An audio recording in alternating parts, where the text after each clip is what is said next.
There are new details that are emerging about the nearly 11-hour standoff at a Texas synagogue over the weekend. One of the 4 hostages, Rabbi Charlie Cytron-Walker, said on Facebook, quote, "I am grateful that we made it out. I'm grateful to be alive. We feel the same, Rabbi." CBS News has learned that the rabbi spoke with President Biden yesterday. He joins us for an interview you're seeing first on CBS Mornings. Rabbi, good morning to you. We are so glad you're safe and able to be with us. You have no idea how happy we are to see you this morning. Kudos to law enforcement and negotiators that got you out. And so I want to know how you're processing all of this. I saw interviews with some of your congregation over the weekend that said it was terrifying just watching it. I can't imagine what it was like for you and your fellow hostages to be there. Well, it was terrifying. It was overwhelming. And we're still processing. It's been a lot. It's completely overwhelming. Yeah, you know, I saw interviews with law enforcement officials who were crediting you with being so calm and collected during this time. How were you able to stay calm when you're dealing with someone who doesn't appear to mind dying? I guess you do what you have to do. As a part of rabbinic training, as a part of training as clergy, we talk a lot about the idea of being a calm, non-anxious presence. We do that in hospital rooms. We do that during the most difficult of individual moments. And I did the best I could to do that throughout the stand-up. Rabbi, as we understand it, the hostage taker knocked on the glass door of the synagogue, and you thought he might need some shelter, so you let him in, made a cup of tea for him. At what point after that did things turn and you realized he wasn't here for shelter? When I took him in, I stayed with him. Making tea was an opportunity for me to talk with him. And in that moment, I didn't hear anything suspicious. In some of his story didn't quite add up, so I was a little bit curious, but that's not necessarily an uncommon thing. It was during prayer, while we were praying, and my back was turned. We faced towards Jerusalem when we pray. Right before he revealed himself, but this was, plenty of time in. I heard a click, and it could have been anything, and it turned out that it was his gun. Were you and any of the other hostages? Say that again, please. Sorry. Were you and any of the other hostages ever physically hurt or threatened by this man? Did he harm you physically? Well, I guess we were threatened the entire time, but no, fortunately, none of us were physically injured. He didn't strike.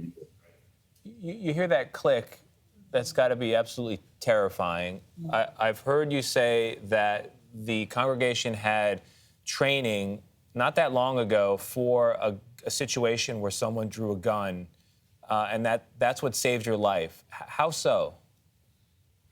Well, so for the past few years, we've had training with, but it's not training. It's, I guess, courses, instruction with the FBI, with the Colleyville Police Department, with the Anti-Defamation League, with Secure Communities Network. And they really teach you in those moments that when your life is threatened, you need to do whatever you can to get to safety. You need to do whatever you can to get out.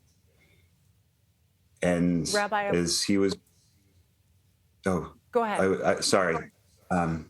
When the last hour or so of the standoff, he wasn't getting what he wanted. He was getting, it didn't look good. It didn't sound good. We were terrified. And when I saw an opportunity where he wasn't in a good position, made sure that the two gentlemen who were still with me, that they were ready to go.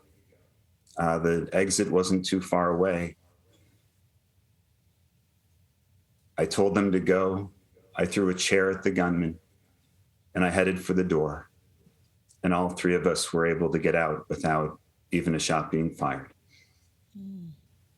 Rabbi, it's amazing. And you talk about that training and that leading to some of this. You know, for so many people, when we saw this headline, we thought of Pittsburgh right away and the Tree of Life. And I'm curious, knowing how some people there feel about going back into their synagogue, which they have not done as a congregation. Have you thought about going back to your congregation at this point, back into that building? Oh, of course. It's something that we're definitely going to do. Unfortunately, we've experienced just great difficulty and challenge as a people. And at the same time, we've experienced great resilience. It won't necessarily be an easy thing, but it's a really important thing. And a synagogue is a place, it's called the Beit Knesset. It's a house of assembly. It's where we gather. It's a place where we gather as a community. It's a place where we pray together. And it's been really hard since, some of the community was in person. I'm so grateful that we only had a few people in person and we had other people joining us online. But the fact that it was only a few of us all of us experienced trauma, but just a few of us had to experience that level of trauma is just one of so many things that I'm grateful for. Well, and so many are grateful that you were there with them, obviously, in that moment and knowing what to do. Rabbi, I know that the Jewish community and all faiths were praying with you yesterday. Thank you, Rabbi Charlie Cytron-Walker. We appreciate you sharing your story.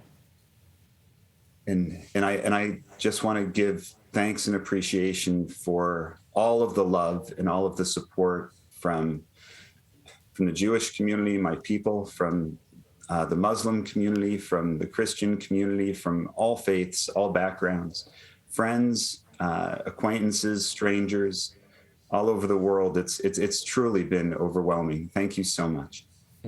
Rabbi, thank you. So good to see you. Great note to end on.